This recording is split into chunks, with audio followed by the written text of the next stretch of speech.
Well, good evening, everyone. Anyone who is continuing to join us, we're grateful that you have decided to come and enjoy our presentation tonight. We're really looking forward to hearing our guest speaker, Marv Brubacher, speak about the power of relationships. And as soon as we get at the top of the hour, we will get started here. Another minute to go or so, and then we will be ready to press into the agenda for this evening. Again, thanks for being here, and we're looking forward to hearing from you after the fact. If you have questions, you can send them into the chat.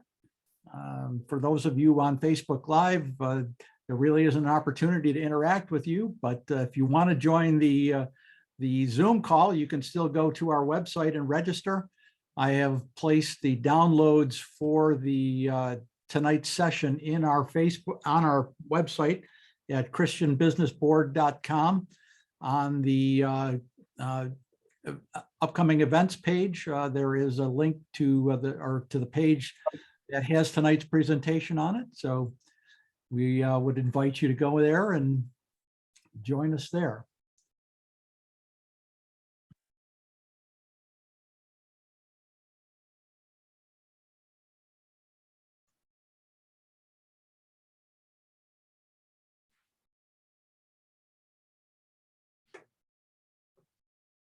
All right, we're at the top of the hour, and I just would like to welcome everyone who is joining us, regardless of what venue you're participating on, whether it's on the Zoom call or whether it's on the Facebook live stream. We're grateful that you have decided to be with us tonight. I'm Bob Strasberg. I'm a member of the Christian Business Board, and I'll be the MC for tonight's event.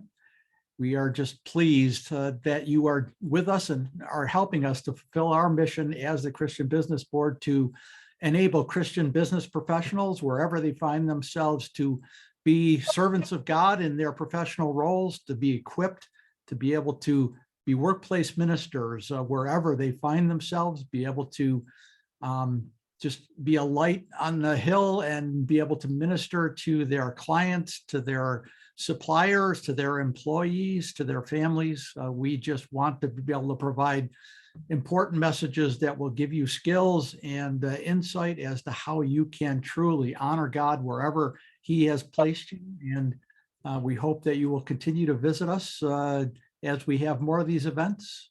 There are events on our website as well, the recordings of past events. We'd invite you to go there. We'll say a little bit more about that a little bit later on, but we exist as a board to be able to lift each other up and serve the community in Western New York here near Buffalo with opportunities to grow and to be able to just be better enabled to be business professionals who take whatever opportunities God presents to them to share the good news of the gospel.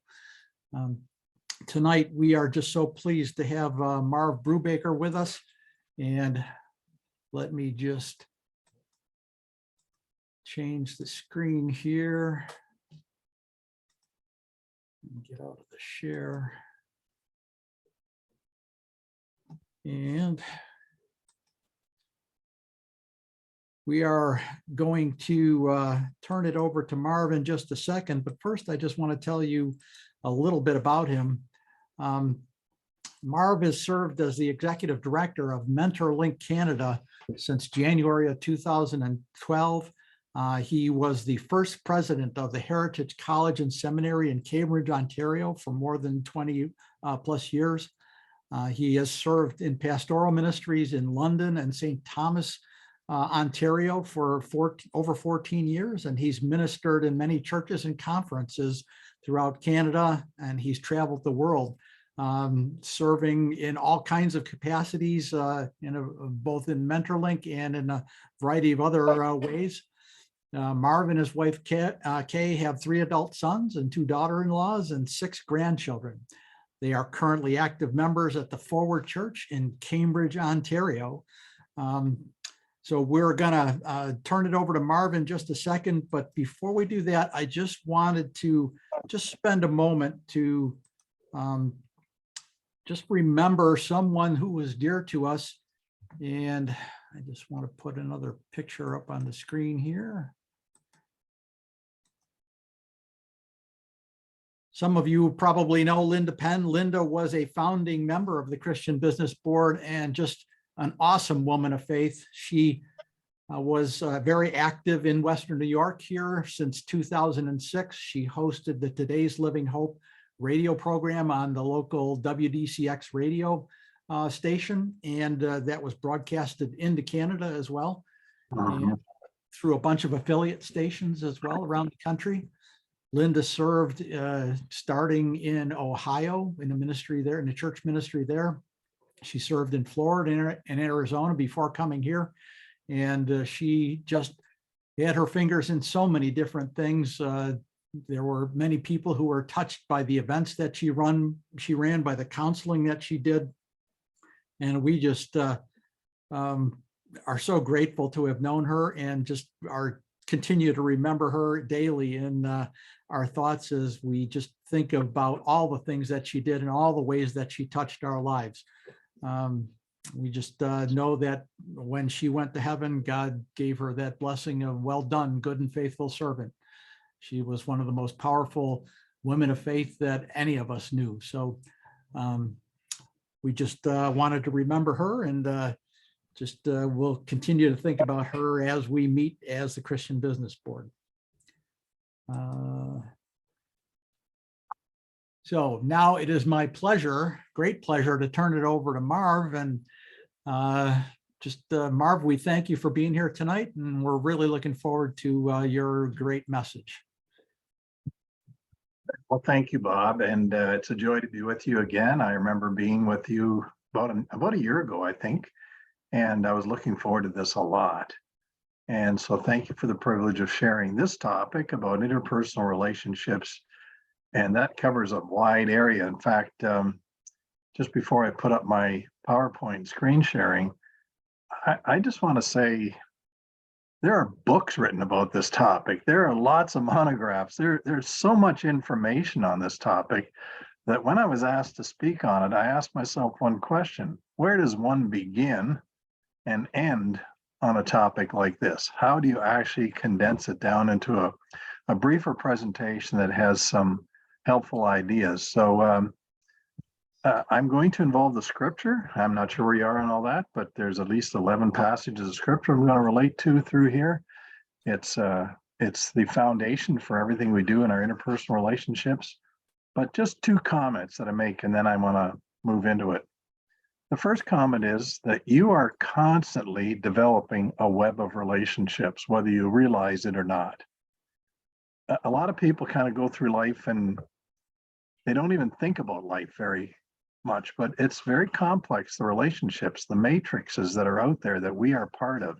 So you're constantly developing a web of relationships. But here's the second thing I want you to remember. The strength of your leadership in any setting, whether it's at home or church, in your business, the strength of your leadership in any setting is based on the health of your relational web. Your relational web. So let me put up a picture here. I want to call up my screen share here.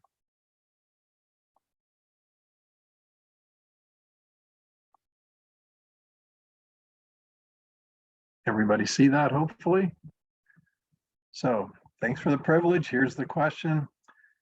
I have a picture here, and I put, isn't that grand? What do you see? When you look at this, and by the way, this will be interactive, just unmute yourself and say, and Dominic, I'll try and describe it, but I put up a picture of a group of people that have got their hands towards the center, and it's like a team that's about to go and play a game on the basketball floor or something. You know how they put their hands and they go 1, 2, 3, yes? When you see a picture like that, or like the one here, what does it say to you? What are some of the identifying things as we think about relationships that this picture draws towards our attention? So just unmute yourself and speak it up. They seem to be unified in some kind of way. Yeah, I think that's a good comment, Art. At least they're touching hands, right? There's a bit of unity there, right? Yeah, and most of them are smiling like they're glad to be here and be part of whatever it is going to take place. Absolutely. What else? Where are they looking? A little bit at the middle and a little bit at each other, maybe, but definitely all toward each other. Right. They're looking towards each other. They're not looking away, right? There's an intentionality of looking. What physical aspects do you see in that picture?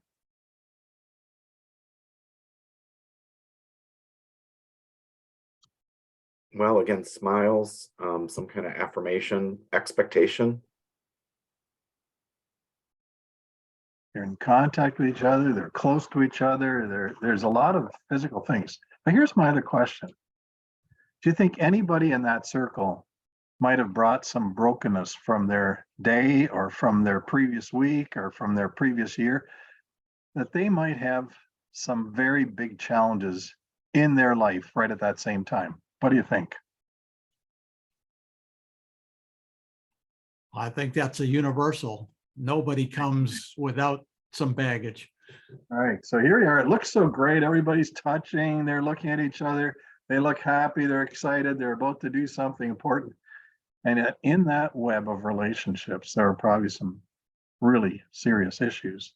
If not between each other, they might have just had a little bit of a fight over who's going to start on the team and who's not. And so this is what we need to think about. We have these webs of relationships. Now, the idea of a web is not original with me, obviously. It came from my primary mentor. There's a man in my life called Glenn Taylor. Glenn is today 85, and Glenn has had a history of all kinds of ministry experiences, all the way from starting churches and pastoring, to being the dean of students at Tyndale University when it was still Ontario Bible College, to being the executive director of the Yonge Street Mission in Toronto, to being the 25-year head of counseling at the Missionary Health Institute. Just a lot of wealth of experiences. And he wrote a book. I'll just show you a copy here. You can buy it on Amazon if you want. It's a little monograph that he wrote. It's called Navigating Relationships for Life. It's really excellent. But in that book is where I got the idea of the web. He talks about it in the context of a spider web. And this is what he says. Oh, well, who'd like to read that italicized part? Someone in the group here, just read it out loud for all of us. Life is about relationships. Our culture in North America is quite focused on the pursuit of independence, autonomy, self-actualization, and other personalized goals. In reality, these cannot be achieved without the involvement of others. So would you, by and large, agree with that statement? His view of where society is going, right? It's all about this individuality. Be true to yourself. You are your own best person, right? All these kind of languages. But he said, in reality, that can't even be achieved without the involvement of others. And so even as people are trying to be very independent, self-centered, what they don't realize is they're part of a web. So when you see a spider web like the picture there, this one I have up here, what are some of the things you see in that spider web? As we think about relationships, human relationships as a web, what are some things that that picture of a spider web tell us? What do you see? Well, the first thing I noticed, it's certainly not perfect. There's some connections there that look like they're a little bit crossed, broken, missing. Yeah. Anything else? Without multiple strands, it can't support itself. It has no strength. Yeah, it's interesting. How many of you ever got up in the morning, gone out to your car or something, and you walk under a tree and you walk right through a spider web and you go, oh man, this is terrible. They really have a great strength to them. Would you not agree? Fairly strong. And yet you look at them and they don't look all that strong. And you can see there's some holes in there. There's places where it looks really good. Here's the thing that I want you to realize. Anytime a fly or another kind of bug hits that web, it impacts all the other parts of the web. Did you realize that? So a spider can be way on the one side and a bug lands on the other side, and immediately that spider knows there's a bug and I can go get it and eat it. Because the tenacity of the holding together allows for that kind of understanding of what's going on. And so when we have relationships in our web of relationships, we may think that what you do in that web really has very little meaning, but you touch that web of relationships with anger, with frustration, with, well, the joy and sadness or anything, it impacts all the web. And so that's why we need to think about it. So I've divided my presentation into 4 sections. We can't cover everything totally today. I understand that. And not everything may connect with you today.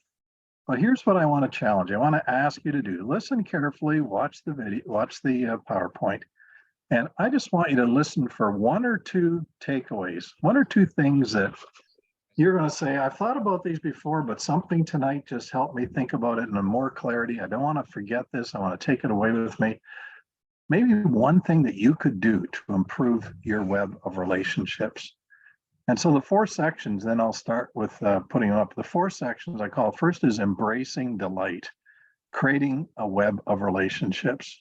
The second is experiencing realities, sustaining the web through various seasons. The third is engaging danger, restoring the web after conflict. And the fourth is extending leadership, reproducing your web through mentoring. So the first one here is embracing delight, creating a web of relationships. This is a very interesting thing. I think some of us just think this kind of happens, but we really want to build a healthy network of relationships. And that's one of the greatest delights. It's like designing a new tool, or it's like creating a new website, or it's like painting a picture. There's a sense in which we exercise our creativity. And I think when we do that in our relationships, it really is a special delight. So let me just talk about that. Healthy interpersonal relationships are built on some key ideas. The first is the key idea of trust. This is according to Stephen Covey, this is the key to success in all human relationships. So how creative are you at creating a web of relationships that are focused and built on trust? It's interesting that trust has some subcategories. One is the word integrity. To have trust, there has to be integrity. What you say and what you do must be coherent. Integrity.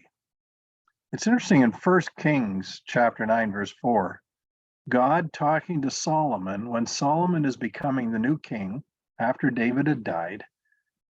God says to Solomon, your father David walked with the integrity of his heart. That's high praise from God. Would you not say so? Was David perfect? Far from it. He had some serious issues. And yet God could call him a person who walked with integrity of heart. Solomon has a lot to say about integrity and his wise counsel to his young son in the book of Proverbs. For instance, in Proverbs 10:9, he says, whoever walks in integrity walks securely. You want to walk with security? Build integrity in your life, because what that does is it builds trust in your relationships. And it's in those relationships that you find a lot of your security. The primary relationship, of course, is your relationship with God. Some of the subwords that are deeply connected to integrity, according to Covey, are things like honesty and congruence and humility and courage. These are all part of that being a person of integrity. So that's a key part in building healthy interpersonal relationships. Another one is, in this area of trust, is consistency. You have to have integrity, but then you need consistency. And consistent behavior is the underlying principle for relational trust. If you want to build a really healthy interpersonal web of relationships, trust is the key. And that is made up of integrity and consistency. I know that you've met people like I have who on the surface, I think, mean it with all integrity, okay, as they define personal integrity. I'll be there tomorrow. I will do this. You will have, I can't remember, I can't tell you how many times when I was involved in college and seminary life as a teacher, students would promise to have their assignments done, right? It'll be, Mr. Brubacher, it'll be there tomorrow on your desk. And it wasn't. And that lack of consistent behavior, sometimes it was, sometimes it wasn't. It's when we have integrity and consistency functioning together that trust is built in relationships. And I don't think I need to ask you this question, but can you even think of healthy interpersonal relationships that do not have trust at the core? Think of your marriage. Think of your relationship with your kids. Think of your relationship with God. Trust is the key. But then this is closely related to it, but it's a different, and it's good communication practices. It's really important as you build these healthy webs of relationships, you're creating something beautiful that you learn to communicate well. Now, it's interesting that Solomon said in Proverbs 18:21 that death and life are in the power of the tongue. So in your tongue is the power to destroy your web of relationships, or to build it. You can give life to it or you can kill it. It's in your tongue. Can you remember hearing someone say something to you that was so powerful, you've taken years to either process it or overcome it, or maybe shake off the results of it? I can tell you a story when I was in kindergarten, if you can imagine. I can remember this statement as clearly today at age 74 as I could when I heard it at age 5. But we were in my kindergarten class, the teacher was doing a project. We were doing this creative project and we'd go and take it home, show our parents. And it was building a windmill. And I'm dating myself. This is in the day you used to get Quaker oats in a round cardboard container, about this high and this round, and you had to have that. And we made a little windmill and we were stick it on, so on. So the teacher's up at the front, going on and on, taking way too much time for me. I figured I could put one together, so I just took the pieces, made my windmill, and the teacher came back and looked at my windmill and said, "Marvin, if you don't learn to pay attention, you're going to amount to nothing in life." I can remember saying that to me. Was that words of life or words of death in that relational network that she was creating? What would you say? Death. Life, death. I heard someone say something, I'm sorry. Death. Yeah, it took me years. I think it actually formed some of my crazy ideas that I had to really be always following the rules, always doing what people told me, or I'd amount to nothing. It was very problematic for many years. I had to really think about that. And of course, James chapter 3, verse 8 to 10 talks about the tongue and says about out of the same tongue that both you and I have, we have a tongue. Blessings and cursings come out of the same tongue. And he says that ought not to be. So good communication practices, we first have to think about, we need to listen to ourselves. What's coming out of our mouth? Is it life or death? Is it going to build this network or is it going to kill it? Now, I've learned some things along the way that also are related to this. And one is to develop good communication practices. The first thing is you have to be an active listener. That means you're fully engaged in all respects of the listening process. Now, here's part of the issue. Many of us who are leaders, we have a bit of a extroverted personality, okay? And the people that have studied it say that listening well is not easy for extroverts. So I don't know whether you know who you are, but if you're an extrovert, it's not easy to be an active listener. And we need to learn that practice. The problem is we like to process things verbally. That tends to be extroverts. We just talk and we listen to ourselves when we're talking, and we talk too much and so on. And we really like to go into rooms and we bounce around from one person to another, and we talk, we engage, we're fun. We actually, in the end result, appear rather artificial. And we're pretty oversized about our own opinions. We think they're pretty important, so we like to share them. We have lots to say, and we really like large groups because there's lots of people to engage with, and this is where we interact with the introverts, because the extroverts love large groups because they can move around, talk to everybody. Introverts do not like large groups because of their insecurity. And so what I'm saying here, if you're going to build strong, healthy relationships, you need to understand which kind of personality are you. It takes a different kind of listening to figure that out. You have to set aside your extroversion and really study people, really listen. Now, I don't know if I'm sure you've heard this, but active listening engages your total being, because only 17% of the words that come out of your mouth are the communication.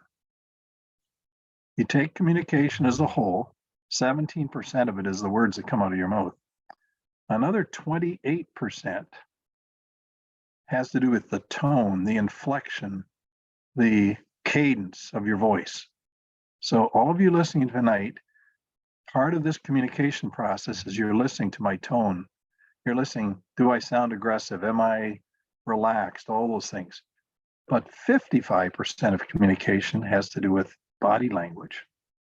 So if you're going to be an active listener, you have to engage all those aspects in the listening. What is the person's body language like? What's the cadence of their voice? Are they inflective? Are they? And that takes thinking, that takes reflection. And the reason you do this is because it's only if you're an active listener that you can ask good questions. Ask really insightful questions. Ask to seek clarity. Ask things to expose the person's basic philosophy, their underlying values, without sounding judgmental, drawing them out. That takes time. My dad used to say to me all the time, because I tend to be fairly extroverted and like to talk. My dad used to say, Marv, if you'd count to 10 before you'd say something, you'd be a lot better off. I could never get past 3. And I had to say something, like are you kidding me? Count to 10 before I respond, before I actually, but there's something about that. And so what I want to say to you, my dear friends, if you want to build a strong interpersonal relationship with others, a network, a web of healthy relationships, you got to learn to communicate better, which means you got to listen far better. You got to stop talking, listen, and engage. And then you'll be able to build that relationship. But there's one more aspect that I want to make sure. Oh, ask good questions, sorry. Good communication means a respect for individuals, Max Dupree said in his book. But one other area, use biblical wisdom in developing and creating your web of relationships. By that, I mean words like 2 are better than 1. Do you have that attitude in your mind? It's really better to go through life 2 more than 1. Now I'm talking necessarily about marriage here, but that's 1. And then he says, and 3 is even better. I grew up in a Mennonite background, and still the farm that we had, we milked by hand. We did get milkers fairly soon. But one of the things I remember is those little milk stools. Do you remember those little milk stools? They had 3 legs, right? Super, super stable with 3.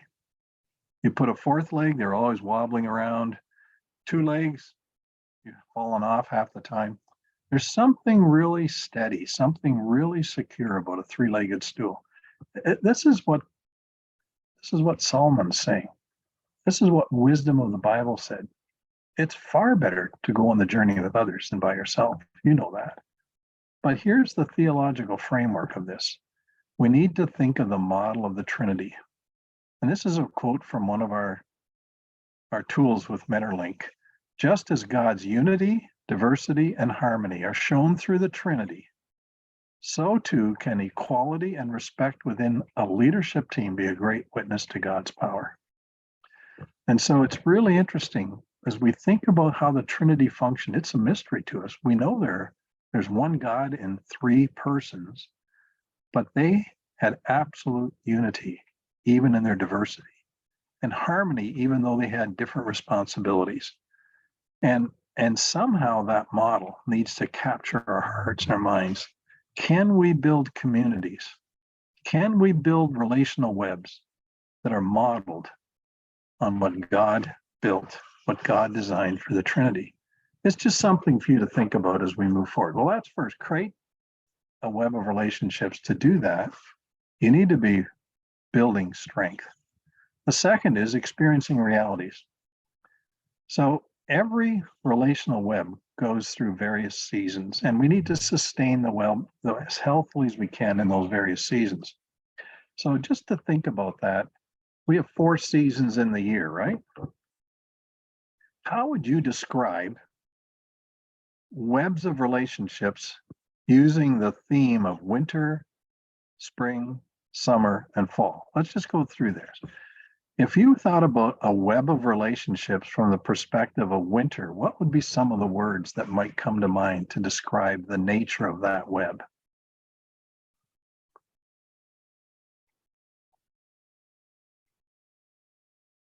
Remember, this is your seminar. You can speak up whenever you want to here.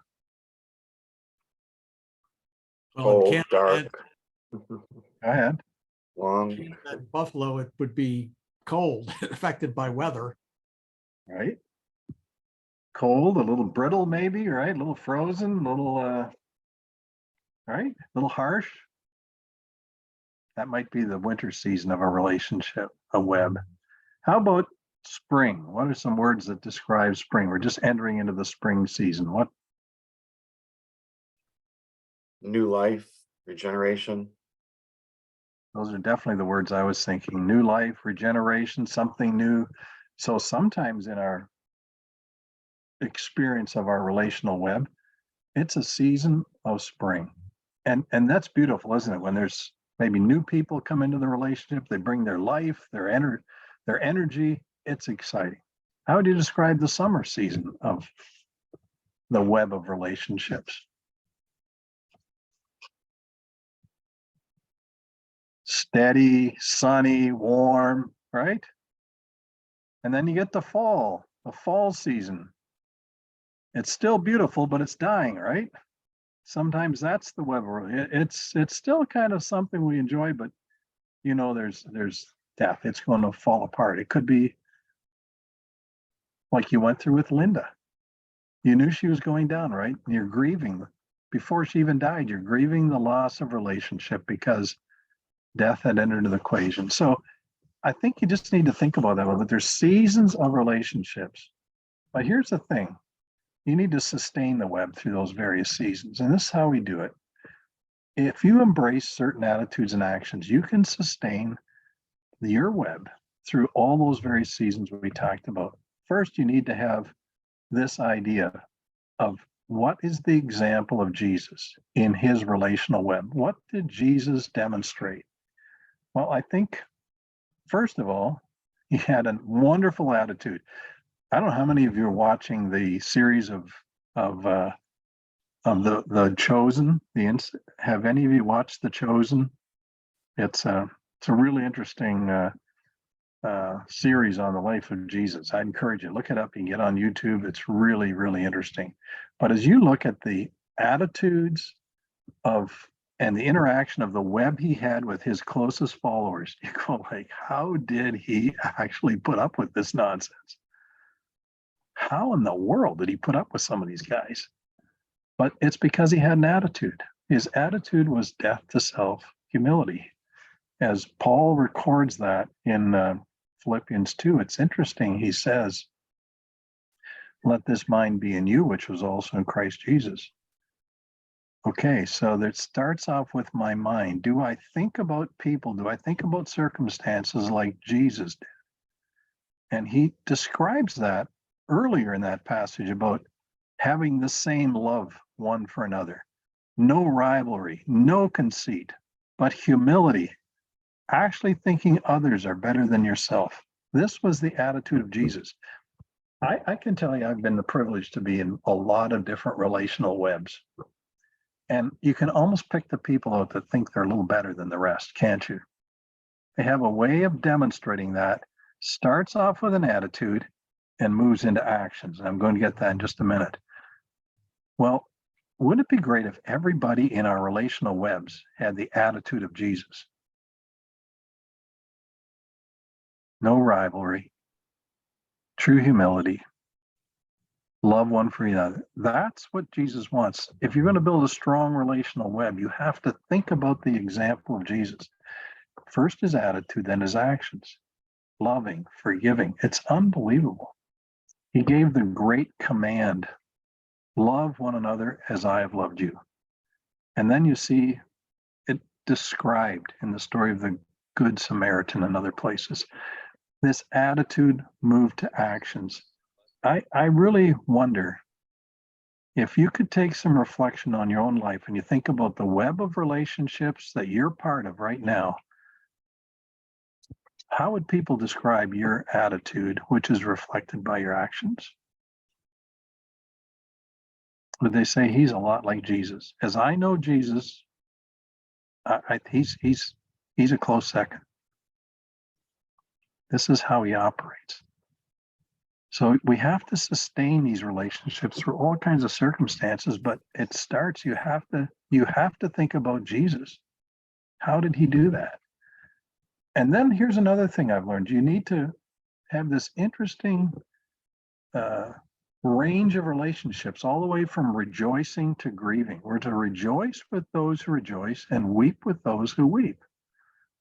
I know some people are really good at the rejoicing part, but they aren't good at the weeping part, the grieving part. And then there's some people seem like they're only grieving all the time and they can hardly have a smile on their face. We're to have that full expression of the range of emotions God has given us. They need to enter into this web of relationships so we build health, we strengthen each other. So I don't know if you're a leader in an organization or if you're just part of an organization, a business, a church, whatever. How good are you at celebrating successes of others? We like to celebrate our own successes, but how about the successes of others? How do you actually do that? I spent a lot of time when I was at Heritage College and Seminary working on this because I inherited two schools that were about to die. And we were trying to bring those together, and we wanted 1 + 1 to be a 5. And I quickly realized we had to build a brand new culture because both had been in survival mode. And you know what survival mode's like, right? It's like the fall season, right? It still looks half decent, but it's dying. Everybody knows it. They just don't want to talk about it. So you have to build this. So we spend a lot of time talking about how can we build a web of relationships that celebrates. And it started with having little snacks. And I'd go around to individual offices and sit down and just listen to their story. And then we started actually honoring a lot more. And we built laughter. We just had so much fun together. Now, it wasn't always that way, but we worked hard at it. And that developed a kind of harmony that was very healthy, so that when we did have to grieve, we could grieve without dying. Do you know what I'm saying? At the same time, grief had to be actually honored as part of our community. And so anytime we lost something in that relationship, so someone moved to a different school, or someone dropped out of school, or someone died in our community, or you name it, we didn't achieve one of our goals. We were struggling to make ends meet, any of those kind of things. We would talk about it publicly and we'd grieve together. This was not a time to gloss it over. This was a time to face reality. We were in grief. And I just wonder how you're doing at that. I think many men especially have a hard time grieving. And we don't want to grieve in a morose way. I always talk to people, you grieve, it's like a road of lament that has two ditches. The one ditch is the actual statement of the losses, the grieving. And the other ditch is the promises of God. And we go down that road with those two realities. This is really hard. This is tough. But God is faithful. You follow what I'm saying? Do you build that into your relational webs, that kind of thinking, that attitude, rejoicing and grieving? Celebrate the successes, grieving the losses. And then the third thing is regular personal interaction. I think we're pretty good as a group and a team at doing that. It's better, but can you actually do it as an individual, one-to-one? How good are you at sitting down with someone who's in great distress and entering into their distress? Or how good are you at actually celebrating someone's success when you thought it should have been yours, but they got it instead of you? Can you actually honestly celebrate that? And so back to the group part there needs to be regular meetings that are excellent in which you do the grieving and rejoicing. You need to build that culture. You need to draw them together. This can't be just happenstance. And a lot of it is the result of praying together. Would you agree with that, men? Actually praying. Not talking about prayer, but actually praying. Crying out to God with each other, for each other. Very, very powerful. And then as individuals doing the same, one-to-one. Try to make it very real, very case sensitive. Do you understand your team members individually enough that you know the names of their kids? You know what they're going through. You know the losses they experience. You know the desires of their heart. You understand their schedule. You don't put burdens on them at certain times of the year because all this kind of stuff, they're whole people. They're part of your relational web. Are you able to minister to them in a way that glorifies God? Well, we got to carry on here. Then you go in engaging danger. Any relational web has conflict. I don't need to describe that, but what I want to talk about is how do you restore the web after conflict? So the fragility is easily broken. They're fragile. But reconciliation and restoration must be our goal. And here's some helpful practices I've learned over the years. One is you need to really keep focused on clear organizational values about people. What does your organization say on paper? And does it actually act that way? I've walked into some businesses and seen these beautiful statements. This is our mission statement. This is our value statement. And then talking to an individual, they say, you know, they walked into my office yesterday and told me to pack up and be gone. But the statement at the front said, we value every person in our community. Well, how is that valued? That person didn't feel valued at all. I've seen that happen in churches, if you can imagine, that proclaim to love Jesus. You're out of here. We don't care if you felt called here. You're gone. So you need to have those things stated. And it has to have this thought, every person is valuable. Do you treat people as of high value?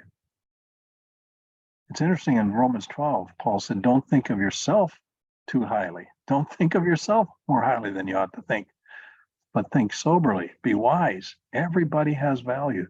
And the reason is because they're all made in God's image and he designed them in a certain way. And then he saved them. If they're saved, he saved them with a purpose. Everybody has value. We need to treat it that way. You need to be careful you don't trample over people's value.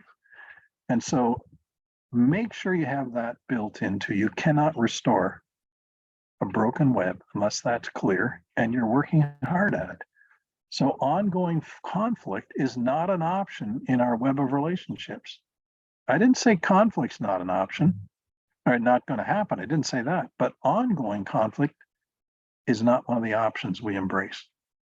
So that means when conflict happens, we're going to have to work at it. We can't let it sit there. Too often we're nervous. We don't want to do something. We're afraid we're going to make it worse, or we're nervous. We don't like to enter into conflict. It's the worst thing that can happen. Don't want to do it too quickly. Got to deal with it thoughtfully, carefully, prayerfully, but you can't avoid it. You have to deal with it. It's interesting in that passage in Ephesians 4:30-32, how many of the words have to do with communication. Bad communication destroys, it creates conflict. So he said, put away all bitterness, wrath, anger, clamor, slander, malice. Put those away. Instead, be kind, tender-hearted, forgiving, just like Christ forgave. So this is the kind of community we cannot allow ongoing conflict. So then if we have to deal with it, we need to operate with biblical principles. And here's one of the principles I've learned. You've got to avoid triangulation. In your organization, do not allow that. What I mean by that is one person has a problem with you, but instead of coming to you and talking about it, they go and talk to someone else about you. And now we got a problem because now 3 people are involved in it. And often you don't even know about it. So we teach that principle.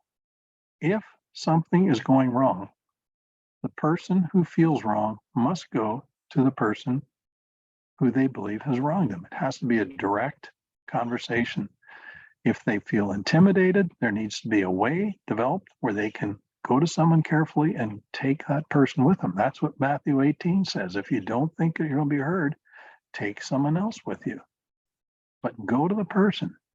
Don't speak to others about it first. And then the second thing, let the restoration process be done by mature people.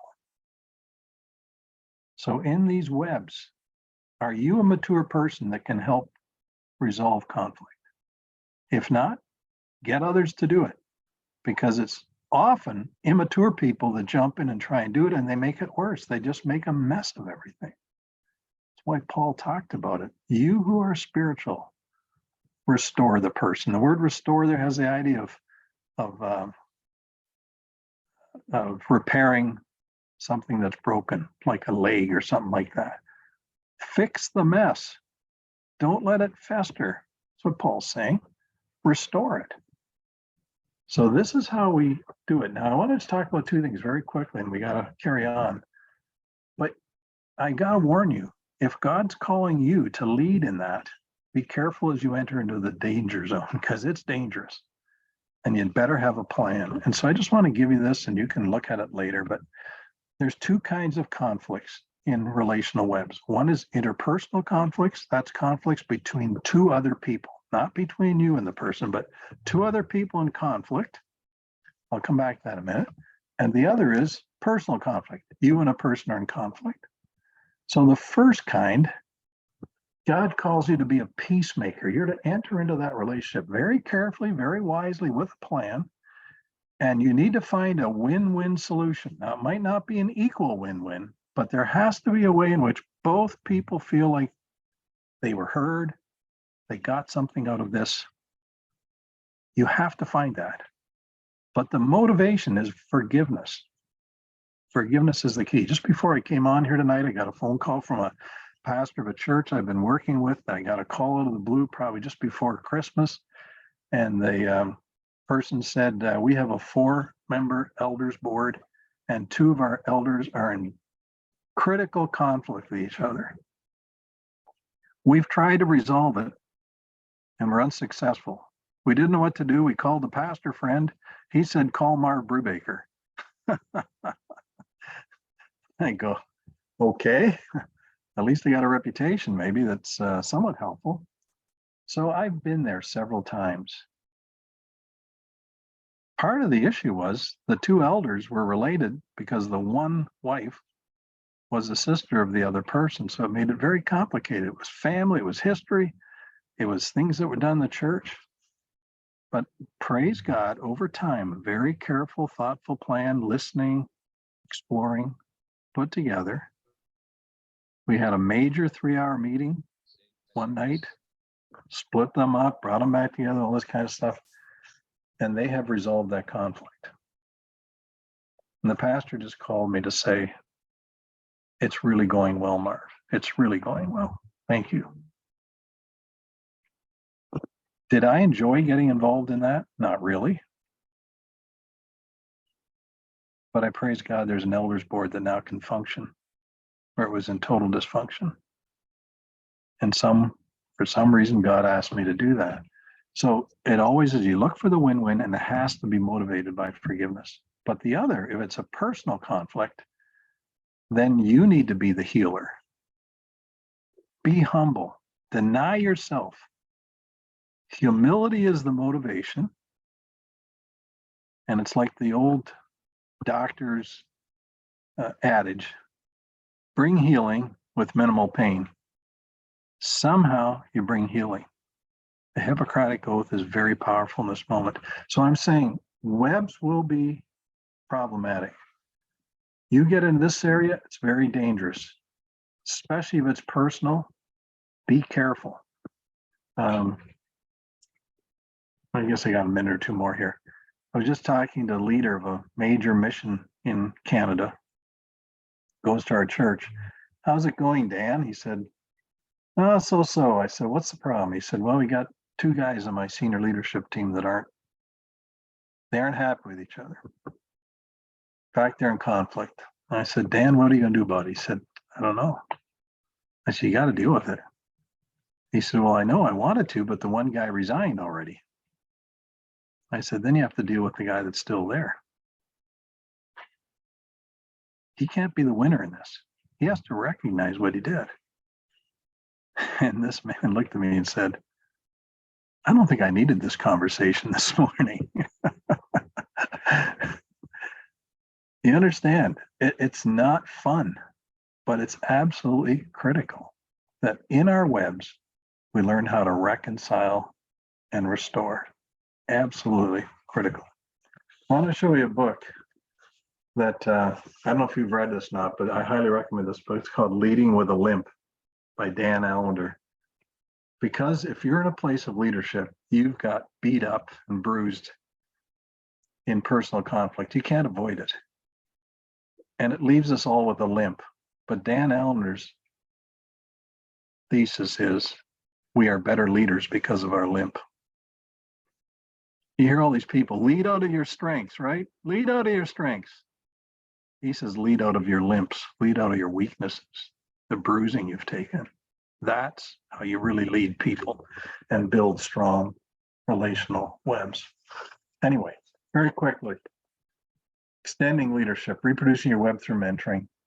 You knew this would come up because I'm a big believer in mentoring, but anyway, you need to embrace younger leaders. This is where we get our fancy webs, and we're comfortable, right? We got people that are our age, we know each other, we like each other, we almost have a closed web. And that is dangerous. We need to keep adding new energy. The springs, we have to keep doing that. We have to bring younger leaders in, but that often creates generational conflicts, and you have to deal with that. So invest wisely. Look for the right kind of young people to invite into your web of relationships. Select on the basis of character and capacity. Paul told, find reliable people who can teach others also. Look for people that are people of character, that have capacity to become leaders, and invest wisely in them, but focus on their heart. Too much of us, we focus all our time and attention on their skills and their knowledge, head and hands. Go for the heart. Work with them on their character, their attitudes, their motives, their values. Invest wisely as you bring new younger people into your web, so they're the right kind of people and they bring refreshment and renewal to your web. And then plan succession carefully. So we're going through right now in our organization. So allow younger leaders to come into leadership roles, nurture them, let them fail. You learn more by failure than you ever do by success. Let them fail, but let them fail safely. Let them learn by the experiences. and then develop a thoughtful plan and work it out. So what do you want to take away? What are your takeaways? I'm going to give you a minute to think about that. One or two things that captured your attention today, and one or two actions you might take in the next 90 days that will make a significant difference in your relational network. That kind of idea is not original with me. It's with Bob Beal, wonderful leadership. Think of 90 days, one thing you could do to make a significant difference. What might that be? And then I'll just show you this. This is on part of the PowerPoint. Oh, did I knock it off here? What happened? Oh, right here.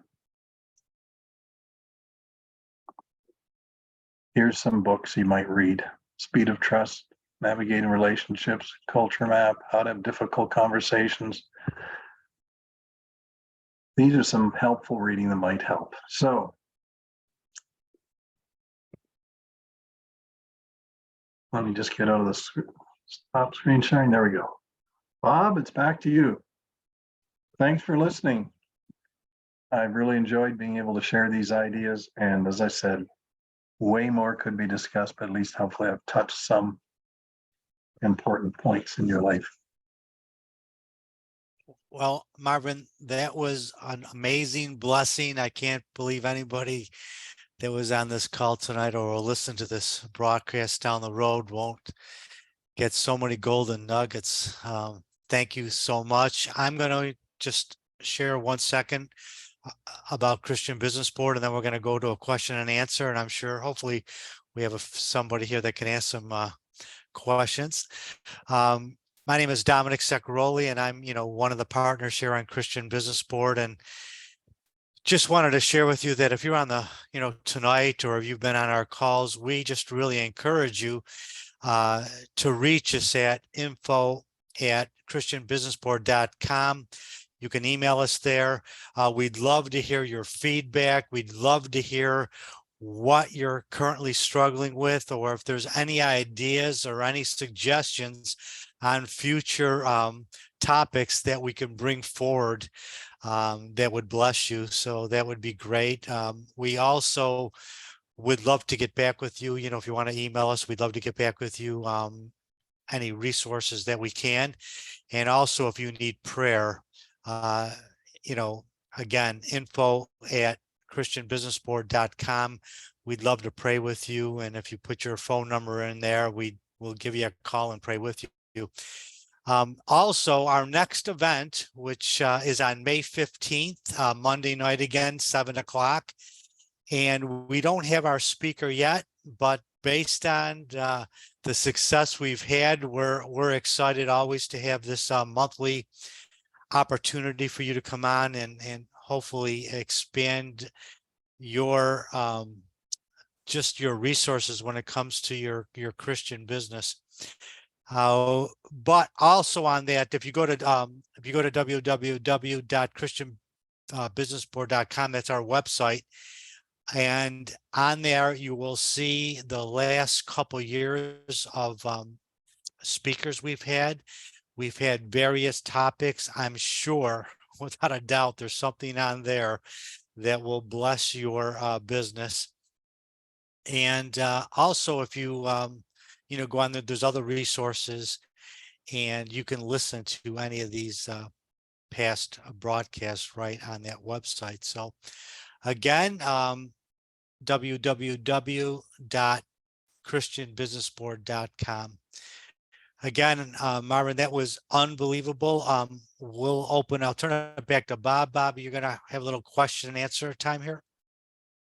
Yeah, I've been thinking about Marvin's challenge there to think about things that we can do. And the one thing that touched me, the concept of, the web as, the web of relationships as being, the strength that we bring, no matter where we go, no matter what we're doing, the fact that we're connected with others helps to empower all that.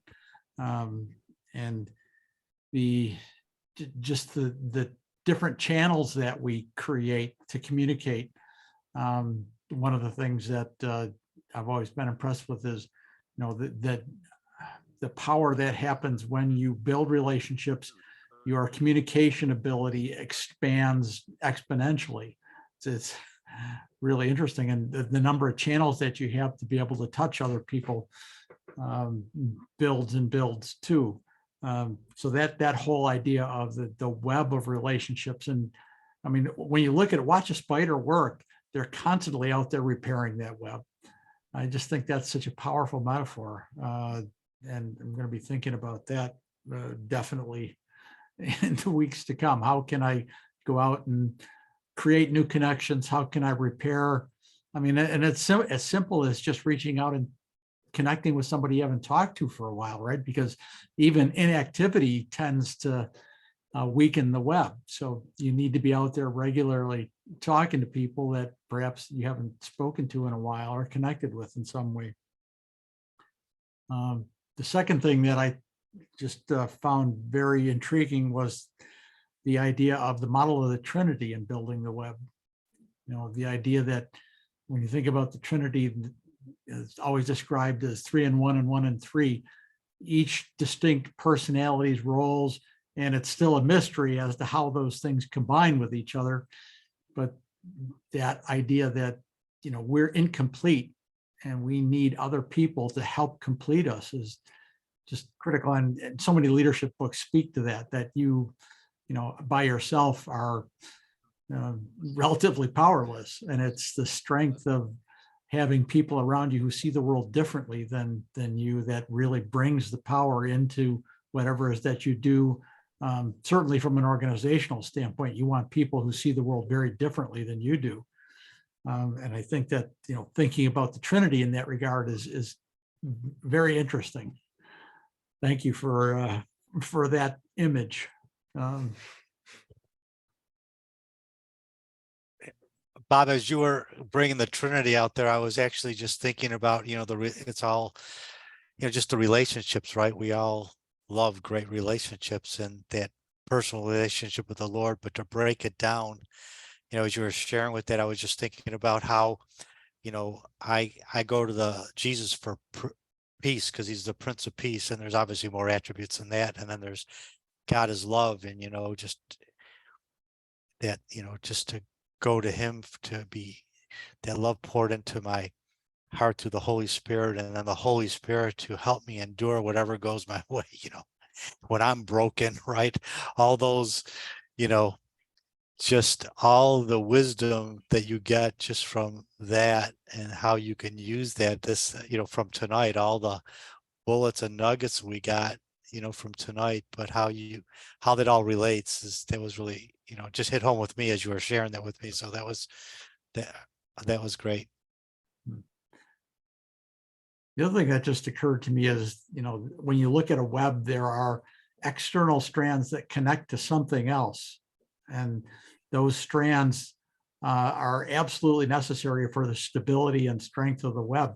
And I think, Marv, you touched on some of those things that, the idea of trust and honesty and integrity and just being able to love somebody unconditionally. And those things just create the foundation for any web. And we first have to work inside ourselves to make sure that we're operating at the highest levels we can in each one of those areas. And when we have issues, we need to look inside us first rather than at the other person.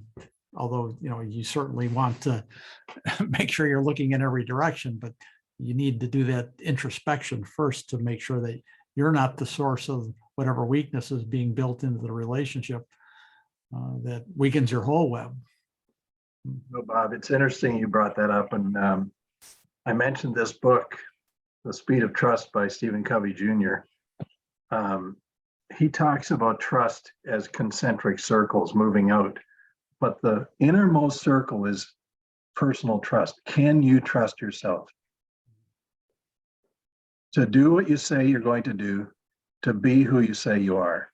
If you can't build that trust, you can never build relational trust, which is the next level out, which then is corporate. I forget the next level is beyond relation, it's like organizational trust, and then you go on.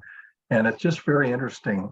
What you just said is so true. Unless you can actually be working on yourself and become a person of integrity, honesty, courage, all those things, you know that you can never build this relational trust, this web.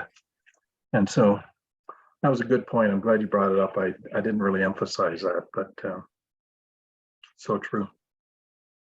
Well, of course, Stephen M.R.'s famous father, Stephen R., also had some very interesting books that speak to these issues too. The 7 Habits of Highly Effective People, one of my favorite books of all time, talks a lot about working first on yourself and then working on building powerful relationships with others by doing a lot of the things that you talked about tonight.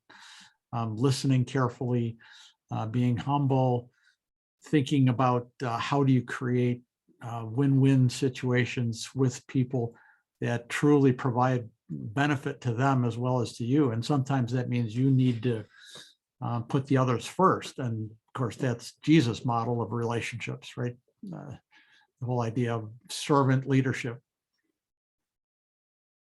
Any questions? I'm interested in some questions. Maybe no one even has a question tonight. This is going to be a very dull night if there's no questions that people have. But if they don't, that's fine. Well, it also Well, means that you did a great job in I was kind gonna of say, covering the basics of the material. yeah, and it's a lot of really good insights, because another one of my big takeaways here is the whole section that you did about embracing delight and creating the web of relationships, because anybody is selling themselves or their services or their products, any sales teams, this is a key section to go back and review, because the idea about trust, that your customers would trust you, the idea about listening to your clients, listening to your customers, understanding what they're doing and having that relationship with them, and finding the win-win for them, but at the same time, you profiting but not at their expense. And then what I really liked, and by the way, Marv, my company name is Team Sales Development, so I'm very much focused on the sales team. And unfortunately, it's a little bit bifurcated by history and somewhat by necessity, where you've got a salesperson and then you have a technical salesperson. And just some of these principles among that sales team are so important, because the two are better than one. I think it's 1 + 1 is equal to 3, really, in a sales team, where you both have to be listening. And the sales people, traditional salespeople, maybe more that sort of extroverted piece, which you do need. And then you've got the technical salespeople, a little bit more introverted, which you do need. But it's about how they work together for the benefit of the customer. So I thought that was very solid in terms of application for anybody that has sales teams and is looking to work together better.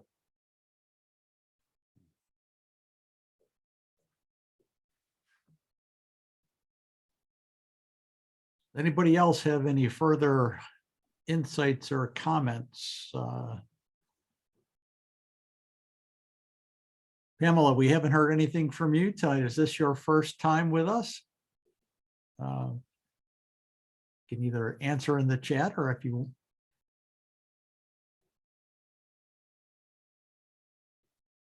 Well, thank you. Thank you for that. We're glad that you've been able to be with us, and hope that your work in whatever community role you have is blessed by this discussion tonight. And it looks like we've lost Marv. He warned us earlier that he was having some computer problems, so hopefully he'll be back on in a second. Where are you from, Pamela? Oh, goodness. Oh, no. Well, we pray blessings over your young child, and the fact that they're waiting for probably you to come and be with them. So we do thank you for being with us tonight, Pamela, and we hope that we can see you in the future. And it looks like Marv is about to come back in.